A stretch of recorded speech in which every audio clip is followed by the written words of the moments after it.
ದೇವಾಲಯವನ್ನು ಕೆಡವಿ ಮಸೀದಿಯನ್ನು ನಿರ್ಮಿಸಿರುವ ಆರೋಪದ ಸಂಬಂಧ ಇವತ್ತು ಅಲಹಾಬಾದ್ ಹೈಕೋರ್ಟ್ ಒಂದು ಮಹತ್ವದ ಆದೇಶವನ್ನು ಕೊಟ್ಟಿದೆ.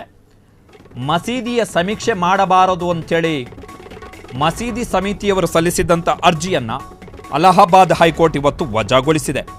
ಮಸೀದಿ ಸಮೀಕ್ಷೆಗೆ ಸಂಬಂಧಪಟ್ಟ ಹಾಗೆ ಸಿವಿಲ್ ಕೋರ್ಟ್ ಕೊಟ್ಟಿದ್ದಂಥ ಆದೇಶವನ್ನು ರದ್ದುಗೊಳಿಸಬೇಕು ಅಂತೇಳಿ ಮಸೀದಿ ಸಮಿತಿಯವರು ಅಲಹಾಬಾದ್ ಹೈಕೋರ್ಟ್ಗೆ ಅರ್ಜಿಯನ್ನು ಸಲ್ಲಿಸಿದರು. ಆ ಅರ್ಜಿಯನ್ನು ಇವತ್ತು ಅಲಹಾಬಾದ್ ಹೈಕೋರ್ಟ್ನ ನ್ಯಾಯಮೂರ್ತಿ ರೋಹಿತ್ ರಂಜನ್ ಅಗರ್ವಾಲ್ ಅವರು ವಜಾಗೊಳಿಸಿದ್ದಾರೆ.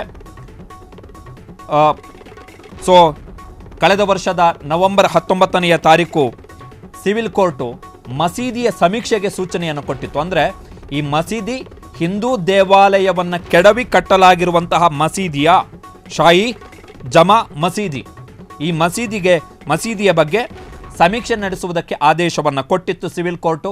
ಸಿವಿಲ್ ಕೋರ್ಟ್ನ ಆದೇಶವನ್ನು ಪ್ರಶ್ನಿಸಿ ಅಲಹಾಬಾದ್ ಹೈಕೋರ್ಟಿಗೆ ಮಸೀದಿಯ ಸಮಿತಿಯವರು ಅರ್ಜಿಯನ್ನು ಸಲ್ಲಿಸಿದರು.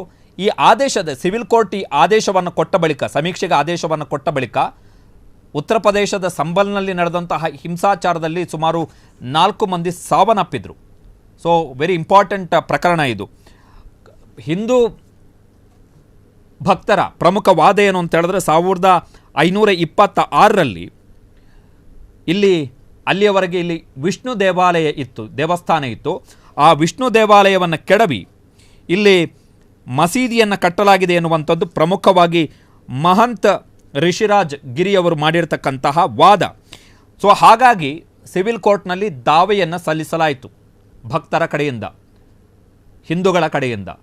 ಅದಕ್ಕೆ ಸಂಬಂಧಪಟ್ಟ ಹಾಗೆ ಸಿವಿಲ್ ಕೋರ್ಟ್ನವರು ಆದೇಶವನ್ನು ಕೊಟ್ಟರು.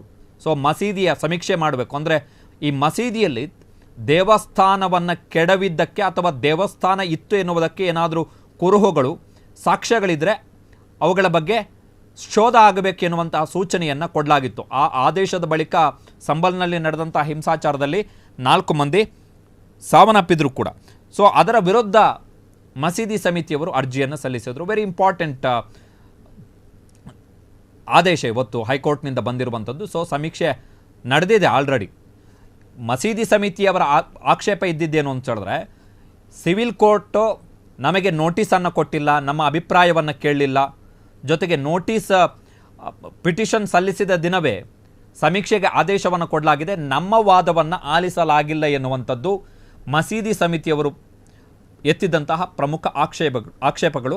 ಆದರೆ ಆ ಆಕ್ಷೇಪಗಳನ್ನು ಇವತ್ತು ಅಲಹಾಬಾದ್ನ ಹೈಕೋರ್ಟ್ ಮಾನ್ಯ ಮಾಡಿಲ್ಲ. ಬದಲಿಗೆ ಮಸೀದಿಯಲ್ಲಿ ಶೋಧವನ್ನು ಕೈಗೊಳ್ಳುವುದಕ್ಕೆ ಏನು ಆದೇಶವನ್ನು ಕೊಡಲಾಗಿತ್ತು ಅದನ್ನು ಎತ್ತಿ ಹಿಡಿಯಲಾಗಿದೆ.